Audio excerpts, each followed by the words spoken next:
Se você ainda não sabe como adaptar seu evento para o digital, a gente quer te ajudar, tá? O TD é especialista em eventos online, não só na produção e organização, mas na atração de audiência qualificada para você falar com quem realmente se importa com seu conteúdo. É por isso que hoje estamos aqui com a TD Web Conference, que tem mais de 100 mil inscritos, 115 palestras e é conhecido como um dos maiores eventos do mundo sobre transformação digital. Manda um e-mail para contato@transformaçãodigital.com para a gente melhorar os seus resultados. Algar Telecom, dá para ir além, como quiser, de onde estiver. Conte com as soluções completas e inovadoras de TI e Telecom para a empresa, com atendimento que você nunca viu, recomendado por grandes clientes. Tudo isso com 94% de satisfação. Quer saber mais? Acesse o nosso site algartelecom.com.br ou ligue no 0800 942 1200 e agende uma visita. Algar Telecom, sempre junto da sua empresa.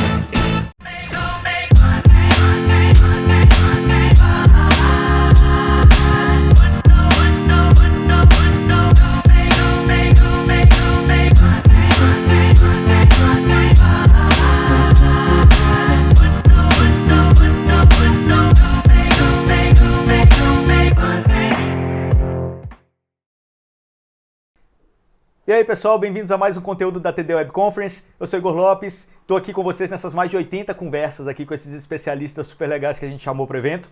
A conversa de agora é com Mayumi Sato, CMO do Sexlog, e vocês vão perguntar o que Sexlog está fazendo nesse evento de transformação digital, e vocês vão entender que tem tudo a ver, porque tem muita análise de dados, tem muito hacking de sistema para poder falar com o público específico, e essa conversa vai ser super legal. Antes de tudo, obrigado por estar aqui conosco, Mayumi.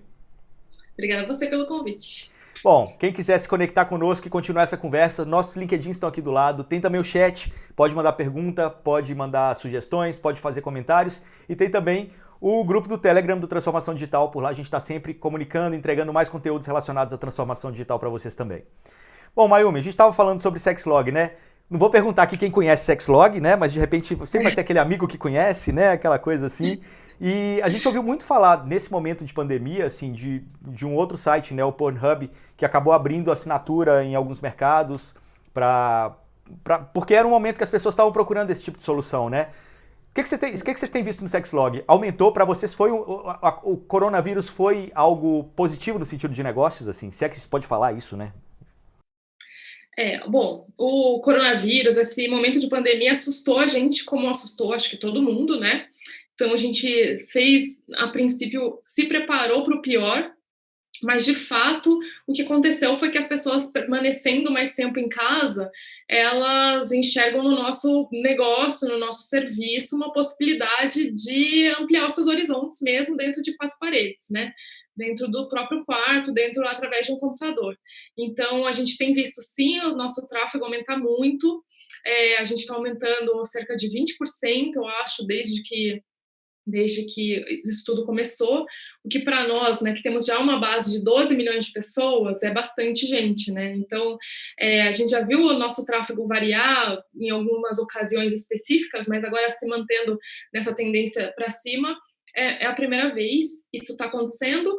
E o mais interessante também é que não são só pessoas curiosas, mas a gente está vendo muita gente entrando e realmente usando o site, muita mulher entrando, muito casal. Está sendo uma experiência diferente para nós também. Você acha que isso está provocando uma nova forma das pessoas se relacionarem também a partir de agora? As pessoas estão começando a perceber que existem novas formas de se relacionar? Mas com certeza, isso eu não tenho dúvidas. Na verdade, a gente já enxerga muito do que a gente propõe para as pessoas realizarem, a gente já enxerga como uma grande tendência, assim, em termos de comportamento a médio e longo prazo. A gente nunca imaginou que teria um acelerador como esse externo, fazendo com que a gente mudasse a nossa forma de se relacionar socialmente e até sexualmente com as pessoas. Mas há uma mudança rápida, drástica mesmo, porque a energia das pessoas não para, né? Não acaba, não vai para baixo. Elas estão com a mesma energia só que dentro de casa. Elas precisam usar isso, elas precisam canalizar isso de alguma forma. Então, o que a gente propõe é que elas façam isso pela internet e está dando muito certo. Legal. Bom, no começo, né, na apresentação, eu falei que é muito interessante olhar para a indústria adulta, a indústria do sexo, como algo a buscar inspiração, na verdade. Porque, assim, você acabou de falar, cresceu 20% o número de inscritos aí, de usuários desde o começo da pandemia. Mas vocês têm que buscar formas diferentes de se comunicar, porque assim, vocês não podem fazer anúncio, vocês não podem fazer outdoor, vocês não podem comprar uma capa de revista, vocês não podem fazer Facebook, vocês não podem praticamente nada, tem que ser criativo para conseguir atrair o cliente, né? Apesar de que é um assunto também que as pessoas buscam, então a busca orgânica talvez funcione muito nesse sentido. Mas como chamar a atenção? Como falar, olha, eu existo, tô aqui, sabe? Para elas te buscarem e te encontrarem. Bom, o que a gente precisa fazer é realmente criar algumas estratégias assim de comunicação para se destacar no meio da multidão, né? Porque para falar de um assunto que não é bem recebido pelos meios tradicionais de comunicação, então eu não posso me destacar pela pressão, eu não posso pegar um outdoor, por exemplo, né? Ou pegar um canal de mídia e forçar a minha presença lá, ainda que as pessoas a princípio não estejam esperando ou não queiram isso. A gente precisa abrir caminhos, abrir portas para que esses canais falem da gente de uma forma orgânica, assim. Então, muito do que a gente faz é olhar para dentro da nossa própria comunidade, para nossa própria base de dados e entender de que forma o que a gente tem na mão pode ser interessante o suficiente para que outras pessoas falem da gente, façam propaganda da gente sem perceber que elas estão fazendo propaganda. Então isso a gente aprendeu a fazer, tem feito muito bem e já faz parte do nosso dia a dia, né? E aí, olha como a análise de dados faz todo sentido, mesmo no Sexlog. Olha só, o que aconteceu quando você percebeu a hashtag Flamengo, por exemplo, lá? Esse foi um dos casos mais emblemáticos, assim, que foi quando a gente começou a usar isso com mais frequência, assim. Que é a nossa área de dados, ela sempre foi muito importante para a decisão do negócio, né? Mas ela, de repente, ela começou a ter uma importância na parte de comunicação que a gente antes não valorizava dessa forma. Então, essa hashtag, por exemplo, quando começaram a falar do Flamengo na plataforma, a gente... Assim, vocês acordaram um dia, vocês acordaram, chegaram no escritório e tem lá toda a análise de dados, a tela lá com todas as informações. Vocês viram Flamengo num site de pornô. Exatamente. A gente tem uns dashboards, né? Então, assim, a gente tem um dashboard bem visual, assim, para entender como é que está a recorrência, o que está acontecendo na plataforma. Então, a gente já chega, já consegue olhar, assim, todas as salas têm isso, né? E aí tem lá uma nuvem de tags, o que as pessoas estão falando. E é possível identificar algumas tags, olha, essa aqui não estava antes, essa aqui é nova. Ainda que ela não seja o maior volume, mas o modelo já identifica para a gente essas novidades. E uma delas era falando de futebol do Flamengo, que pegou todo mundo de surpresa. A gente foi lá, vamos ver o que aconteceu. Aconteceu alguma coisa. E rapidamente a gente descobriu que alguns jogadores do Flamengo, eles tinham sido multados e penalizados, não poderiam jogar um jogo importante porque eles estavam fazendo lá uma festinha adulta um dia antes desse jogo. E redes sociais, né? Alguém vazou um vídeo, ficaram sabendo, enfim, foi um bafafá na hora. E aí a gente, muito rapidamente, fez um comunicado para os próprios jogadores, né? Contatando os jogadores, propondo a eles, olha, eu vi que vocês estão com uma multa feia aí para pagar, se quiser eu pago, eu só quero em troca que você fale bem do Sexlog, que você fale da nossa marca, seja nosso embaixador. E a gente já esperava que eles não iam aceitar, né? E ainda bem, porque a multa era bem grande. Então, o que aconteceu foi que depois que a gente criou um release em torno disso, mandou para alguns canais, as pessoas começaram a fazer muita piada disso. Então, os próprios jogadores que não estavam envolvidos nisso começaram a retweetar essa notícia de um jeito, assim, de piada, né? E aí isso abriu muitas portas pra gente, fez com que eu fosse em programas de esporte, de futebol, para falar de algo que não tinha nada a ver com aquilo, né? Mas foi um jeito da gente entrar em outras mídias, assim, bem diferente. Outra coisa, horário político. O que acontece no horário político? Vocês já perceberam? O horário político, isso já é uma tradição. A gente sabe, começou o horário político na televisão, o nosso tráfego aumenta. Então, é isso. A gente sabe que, de certa forma, acaba disputando a atenção com a televisão e quando tá muito ruim, muito chato, as pessoas vão para dentro do nosso site. Isso também aconteceu um pouco com o fim da novela agora, ultimamente, né? A gente viu que pararam uma novela, as pessoas acabam entrando no site. Mas aí o que vocês fazem? Como que vocês aproveitam esse momento? Então, o horário político, agora, para novela, o que aconteceu foi que eu fiz umas lives especiais. E no horário político a gente fez exatamente isso, só que a gente fez de um jeito mais bem programadinho, né? Então, no dia que eu vi que o nosso tráfego estava aumentando na hora do horário político, no dia seguinte a gente colocou o nosso próprio horário político no ar. Então a gente contratou umas modelos, casais, uns grupos, assim, o pessoal bem a cara do site, e falou para eles entrarem naquele momento ao vivo. Eles iam tirando a roupa e lendo sobre, sei lá, a função do prefeito, como que eu faço para votar em outra cidade, coisas que são úteis e que são interessantes e que é importante a gente falar também, mas que podem ter uma pitadinha aí de sexlog no meio, de nudez. O que você fez quando você percebeu uma mudança no comportamento na época de Game of Thrones? Pois é, Game of Thrones foi uma descoberta que a gente fez assim na hora do café, porque alguém comentou assim, entre nós, nossa, ontem eu assisti o episódio e não consegui mais dormir. Aí eu pensei assim, nessa hora, nossa, será que tem mais gente que não tá conseguindo dormir depois de assistir Game of Thrones, domingo à noite, né? E aí, realmente, a gente foi analisar o desempenho do site, ou o tráfego do site, nos domingos, desde o início dessa última temporada de Game of Thrones, né, daquela última temporada, e mudou completamente o comportamento dos nossos clientes. E o mais espantoso não é nem mudar o horário de pico, porque isso mudou, né? Antes era mais cedo, aí nosso horário de pico começou a acontecer depois do programa. Mas é porque o volume, ele praticamente triplicou. Então, se eu tinha uma quantidade X, eu tinha 3x de pessoas que não conseguiram dormir. E aí entraram no site naquele momento. E esse, por exemplo, é o tipo de coisa que a gente fica sabendo, e aí a gente transforma isso num belo release, né? Vai até atrás das pessoas que passam por isso, então a gente pede algumas aspas, pede contato de cliente falando assim, você falaria com um jornalista se ele quiser saber mais detalhes sobre isso?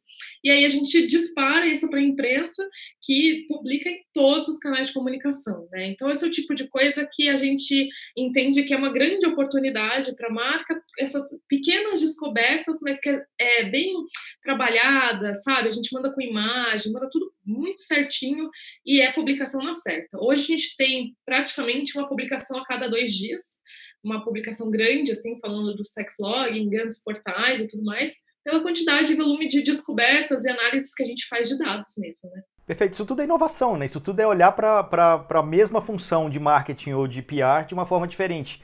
E eu acho que, assim, vocês fazem isso muito bem. E quando a gente puxa também para outras questões, por exemplo, retenção de cliente, né? Às vezes a pessoa começa a namorar, ela não vê mais sentido no sexlog. E aí tem os perfis, né? E como que vocês fazem esse acompanhamento do cliente para entender qual o momento dele, para entender como fazer um retargeting? Como que vocês trabalham essa parte? Essa parte ela passa por um processo bem complexo na nossa área de BI, porque é tudo muito automatizado, né? Então, o que a gente foi entendendo ao longo do tempo é que fazer essas análises, assim, caso a caso, elas demandam muito tempo e, apesar de a gente fazer muito teste AB, elas demandam muito erro para dar certo, né? Então, o que a gente entendeu foi que era preciso automatizar muitas dessas coisas, por isso, na nossa área de ciência de dados, a gente tem o desenvolvimento de muitos algoritmos para automatizar esse tipo de análise, saber em que momento eu vou impactar aquela pessoa. Já que o Google não me oferece as ferramentas que ele oferece para as outras empresas, eu preciso fazer isso dentro de casa, né? Então, a gente tem, desde a definição de algoritmos, a gente tem muita inteligência artificial que funciona muito na comunicação, de oferecer para as pessoas nos momentos em que elas estão passando na vida. Então, digamos que agora ela não vai sair com ninguém, mas ela pode gostar de conteúdo. Então, eu consigo oferecer isso automático para ela. Não preciso eu parar e falar, vou mandar para essas pessoas agora essa comunicação. Então, a gente cria uma árvore, uma série de linhas de comunicação, e aí a IA e a área de ciência de dados é que vai fazendo essa distribuição, né? Então, para nós, é um trabalho muito próximo da área de comunicação, de produção de conteúdo, de produção desses releases, com a área de dados. Toda hora a gente está trabalhando junto. Você falou bastante de teste AB aí, você falou bastante de errar, aprender e tal. Tem uma outra questão que eu acho também que é muito importante, assim, e deve acontecer bastante com vocês, que é a questão de chargeback, né? As pessoas às vezes compram, esquecem que comprou, ou reclamam porque, né, alguém descobriu e aí, pô, não, pera, eu não fiz nada, vou cancelar. Como que vocês lidam com isso, assim, ou como que vocês fazem para poder diminuir também a taxa de chargeback? Bom, o chargeback eu acho que para quem trabalha com recorrência, né, é um problema, assim, É um ponto de bastante atenção sempre, a gente nunca relaxa com o chargeback, principalmente porque a gente tem um volume de transação muito alto, né? Então, as taxas, hoje a gente pode ter, acho que são 100 chargebacks por mês. Isso, para o nosso volume de transação, é muito pouco, né? É difícil manter nesse limite. Então, hoje, o que a gente faz é fazer a distribuição também de formas de pagamento ou de bandeiras, por exemplo. Essa distribuição ela acontece de um jeito bastante automatizado, é uma IA que vai fazendo essa distribuição. Então, eu sei que aqui eu posso ter um pouquinho mais de chargeback, então eu mando para essa base aqui que tem um pouco mais de risco, que apresenta um pouco mais de risco de chargeback. Esse aqui eu já estou no limite, na Visa eu não posso ter mais chargeback esse mês, então eu mando só essa opção de pagamento para as pessoas que preenchem alguns requisitos que demonstram que elas têm menos possibilidade de fazer chargeback. Então, a gente tem isso bem automatizado. No nosso caso, o que acontece muito é que as pessoas elas não fazem chargeback tanto por má fé, apesar da gente ter essa impressão de um produto adulto, né, tem a ver com talvez alguns vídeos e tudo mais, aí você pensa que a pessoa coloca e depois fala que não assinou. Isso não acontece tanto, acontece mais que por conta da privacidade, a gente coloca um nome que é diferente na fatura do cartão de crédito. E aí ela esquece do que se trata. Então, isso acontece muito. Da pessoa pedir o estorno e tudo mais, não porque simplesmente ela esqueceu. Então, hoje a gente tem que dosar muito bem essa comunicação de relembrar as pessoas de que, Você pode lembrar que ela também está assinando o negócio e ela pode cancelar por causa disso. Exatamente. Então é isso, de relembrar na hora certa, do jeito certo, uma parte da nossa comunicação pode ser um pouco mais direta, outra tem que ser um pouquinho mais sutil, né? Só te falar, talvez venha alguma coisa aí na sua fatura, a outra pode ser direta, falar, vai vir o nome X ou Y. Então a gente tem que ir fazendo essa dosagem, analisando direitinho para que não impacte negativamente. Às vezes você quer se adiantar e não consegue. Outra opção é que a gente hoje consegue, em alguns casos, a gente consegue fazer com que o cliente escolha, olha, vai vir com o nome da plataforma ou vai vir com esse segundo nome? E aí ele fazendo essa escolha faz com que depois a lembrança dele seja muito mais tranquila na hora de receber a fatura. Ô Mayumi, quando a gente fala assim na indústria adulta, ela sempre também teve muito ligada a evoluções relacionadas à tecnologia. Se você pegar, talvez, a própria internet, bate-papo do UOL, talvez tenha, né, os bate-papos, não o do UOL, mas os bate-papos tenham sido grandes impulsionadores aí para a popularização da própria internet. Você pega o webcam, né? Depois você pega outras questões assim que foram vindo mais para frente, o próprio pagamento online, né? As pessoas pagarem online Sim. também. E agora a gente começa a ver outras tecnologias embarcadas em brinquedos eróticos, por exemplo, principalmente nesse momento, aí a gente volta no começo da nossa conversa, né? As pessoas redescobrindo novas formas de se relacionar. Como que você está enxergando esse momento assim da indústria? Um outro caso, né, filmes pornôs também, que com a internet acabaram se reinventando e fazendo com que essa indústria se reinventasse também. Nesse momento eu acho que a gente talvez possa viver um novo modelo de indústria aí também, né, aliando tecnologia a brinquedos eróticos ou a novas formas de se relacionar, brinquedos eróticos com camgirls, enfim. Como que você vê isso acontecer daqui para frente? Eu acho que agora é questão de tempo, né? Se antes tinha uma série dessas coisas que a gente já falava, já pesquisava, já fazia alguns testes dentro de casa relacionados a VR e até esses aplicativos que funcionam via app, via celular, para nós era mais no sentido de diversão mesmo, de falar, já que a gente está falando disso, vamos testar isso aqui, vamos testar aquilo ali, mas não era algo que a gente pensava que existia uma possibilidade de se popularizar tão cedo. Porque, afinal de contas, também as coisas são muito caras aqui no Brasil, as pessoas, né, têm dificuldade de adquirir esse tipo de coisa. Mas eu acho que uma situação como essa acelera muita inovação, né? Muitas coisas tendem a se popularizar agora, e o que é ótimo porque a gente já vinha pensando nisso, então a gente já tem alguns planos, já tem algumas novidades aí para esse ano mesmo na plataforma, que a gente, nos últimos 30 dias, reformulou todo o as nossas metas para o ano, e as metas ficaram muito melhores, ficaram muito mais divertidas, porque agora a gente sai do feijão com arroz, sai do que era o dia a dia e fala, agora é o momento certo para a gente se reinventar, para a gente olhar para oportunidades, né? Acho que tivemos aí algumas semanas para se reestabelecer a nossa rotina e tudo mais, mas hoje existe uma grande oportunidade aí de trazer coisas que a gente vinha testando e vinha analisando para um futuro distante que provavelmente em breve a gente já vai conseguir apresentar para o público. E como que foi esse impacto, assim, nesse momento? Tudo teve que ser feito muito em cima da hora, né? Como que foi essa mudança? Você já está falando aí de um novo cenário, né? Que mudou em quê? Em um mês. Mas você sabe que pra gente, olha, assim, tem um fator sorte, porque estava justamente no fim do trimestre. Se tivesse no a gente faz planejamento trimestral, as OKRs e tudo mais. Então, quando a gente ia começar a pensar no pré-planejamento, que a gente faz com todos os times, foi exatamente nesse momento que tudo aconteceu. Então, a gente ainda teve uma semana para transformar a equipe toda, o time de 70 pessoas em trabalho remoto, adequar a nossa rotina e aí repensar tudo. Mas é um trabalho, eu acho que mais de liderança mesmo, no sentido de trazer um mindset novo e de manter as pessoas também tranquilas de que a gente, pelo menos, nós somos uma empresa privilegiada nesse cenário, então a gente tem que se aproveitar desse privilégio, né? A gente tem que olhar para isso com bons olhos, fazer desse limão a limonada, e é a oportunidade também de trazer um certo intraempreendedorismo na nossa empresa, né? Porque a gente tem muitas ideias que ficam pipocando, que a gente, vamos desenvolver, não vamos, essa ideia é boa, parece legal, mas as urgências acabam tomando conta da gente. Na hora em que todo o nosso planejamento do ano acaba, aquelas urgências não existem mais, a gente vai criar outras. E aí a gente olha para todas essas ideias que estavam rondando a nossa cabeça, as nossas mentes e tal, e traz algumas à tona para virarem realidade agora, né? E você acha que essa nova realidade vai ser o que vai ditar agora? Você mesmo falou, tá mais legal, tá mais divertido. Será que isso muda também a cabeça e a cultura da própria empresa? Como você falou, você tinha metas ali trimestrais e tal. Será que agora também muda tudo? A gente vai ter, sei lá, experimentar muito mais, fazer pequenas ideias, testando semana a semana.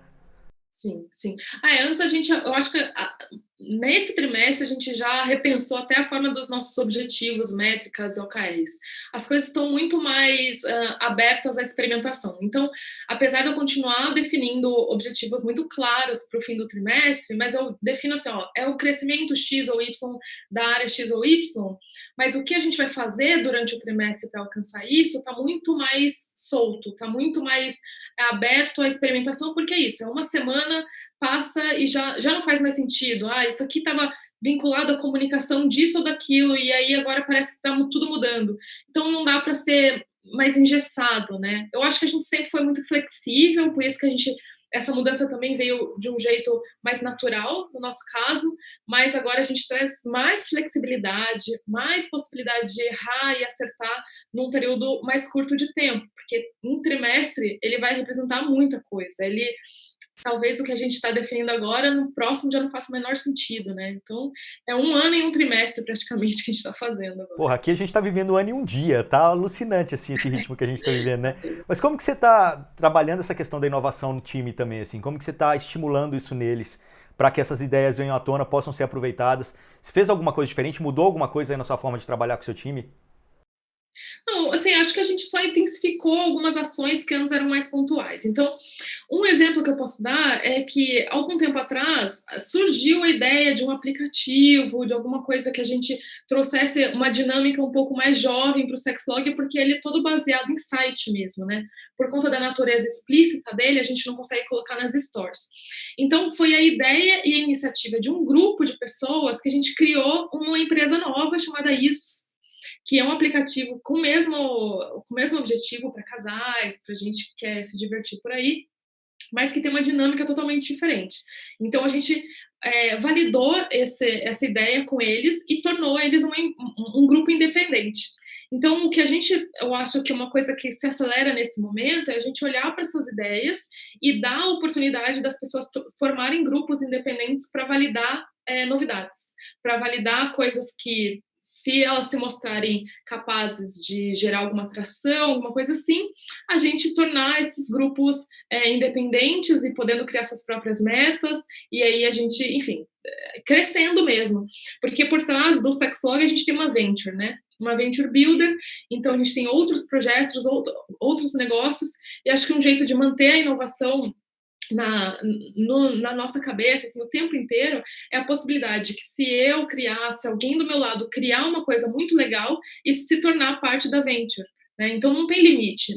A gente não fala só do Sexlog, não é um produto. Você não tem que ter só ideias para aumentar faturamento, coisas assim. Você pode ter ideias que sejam completamente diferentes, mas que, se forem utilizar o que a gente sabe fazer de melhor, a nossa infraestrutura, elas podem dar certo, podem ter um grande futuro aí pela frente. Sim, não, e uma última coisa que eu queria conversar com você, assim, a infraestrutura do Sexlog proporcionando novas experiências e novos trabalhos. Então a gente vê, tipo, até os profissionais do sexo hoje mudando a forma como eles trabalham, vindo para o virtual, utilizando ferramentas como o Sexlog. E como que vocês estão pensando, como que é possível remunerar as pessoas que trabalham aí também, sabe, que trabalham utilizando a plataforma? Isso é um novo negócio dentro do Sexlog e isso se intensificou nesse momento? Como que vocês lidam com essa situação? Na verdade, assim, a gente tende a se afastar de pessoas que ganham dinheiro através do trabalho sexual, tá? E é uma decisão de negócio nossa, porque quando a gente tem que escolher o nosso público, a gente sabe que o público que é liberal, que é, sei lá, os casais de swing, as pessoas que gostam do que o Sexlog oferece, eles tendem a se afastar de garotas de programa, coisas assim. Então, essa pra gente hoje é criar a oportunidade das pessoas que se relacionam por puro prazer de fazerem isso de uma forma tão prazerosa quanto elas faziam isso ao vivo, agora só se concentrando no virtual, né? Mas acho que a gente já vinha se concentrando muito bem nisso há muito tempo, então agora foi até algumas ferramentas do site que não tinham tanto acesso, que as pessoas não usavam tanto, ou usavam, mas, né, não eram assim o carro-chefe. Agora mudou o foco, né? Se antes era encontro, agora é live cam. Então, até fazendo um paralelo com esse boom das live cams, das cam girls, quem ganha hoje dinheiro se exibindo e tudo mais, a gente tem essa área no site, só que para quem se exibe por prazer. Sim. E aí a gente viu nessa área, assim, dobrou os nossos acessos desde que houve isolamento social e tudo mais. E isso que a gente vem incentivando, né? Que as pessoas continuem usando essas coisas que já existiam antes, agora elas estão ainda mais interessantes para a nossa comunidade. Certamente. Tem mais um último detalhe, que aí está falando de pessoas que se exibem por prazer. E tem também aquele outro lado, que aí entra uma questão também tecnológica nesse momento, que é o deepfake, né? Você colocar o rosto de outras pessoas, de pessoas em corpos de outras pessoas. Nesse sentido, vocês também trabalham, vocês têm algumas iniciativas, algumas coisas que vocês fazem para proteger que esse tipo de coisa não aconteça, né? Tem uma série de coisas. O que a gente acredita que esse é o tipo de problema que não dá para ser tratado com uma solução. É o tipo de problema que você cria várias possibilidades de solucioná-los, né, de tratá-los, para reduzir a quantidade de ocorrências, digamos assim. Então, para começar, a gente tem uma comunidade que ela é muito autorregulada, né? Então, a gente tem algumas diretrizes, por exemplo, não pode colocar rosto na plataforma. Isso é um tipo de diretriz que, no passado, fazia muito sentido para a gente evitar revenge porn, por exemplo, alguém usar a foto de alguém. E hoje faz ainda mais sentido porque num deepfake como esse, como eu não posso pôr rosto, eu não vou pôr rosto de ninguém, né? Então, a comunidade, ela se autorregula no sentido de trazer muita denúncia. Isso para a gente sempre foi essencial. Só que de uns anos para cá, a gente trabalha com IA. Então, a IA hoje consegue identificar rosto, consegue identificar facilmente foto que foi pega no Google Images, por exemplo, que tem o similar na internet, então a gente já consegue fazer essa filtragem. E tem uma série de outras coisas que são mais específicas, assim, que nos ajudam a identificar. Por exemplo, se você faz um cadastro e você publica a sua foto de perfil em até 10 segundos, isso é muito rápido para um ser humano fazer. Então, você já entra numa lista ali que vai ser avaliado mais profundamente. Então, você já não pode fazer outras ações antes que eu libere seu cadastro. Então, tem uma série de coisas que a gente consegue fazer para reduzir a incidência desse tipo de ocorrência, né? Beleza. Bom, conversei com a Mayumi Sato, CMO do Sexlog. Quem quiser conversar mais com ela ou comigo, a gente está aqui também nos links dos nossos LinkedIn, só entrar em contato. Tem também o chat do lado, vocês podem deixar comentários, dúvidas. E também o canal do Telegram Transformação Digital. Só entrar e se comunicar com a gente lá, que tem muito mais conteúdo relacionado à transformação digital e inovação por lá também. Mayumi, mais uma vez, muito obrigado por falar conosco. Valeu demais. Obrigada a você, adorei. Até a próxima. Até, tchau, valeu.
Neste momento, sabemos o quanto é importante fazer a nossa parte. O coronavírus ameaça nossa saúde, empresas e empregos. E em meio a tantas dificuldades, é preciso solidariedade e união. Queremos preservar empregos, continuar a atender a população e manter investimentos.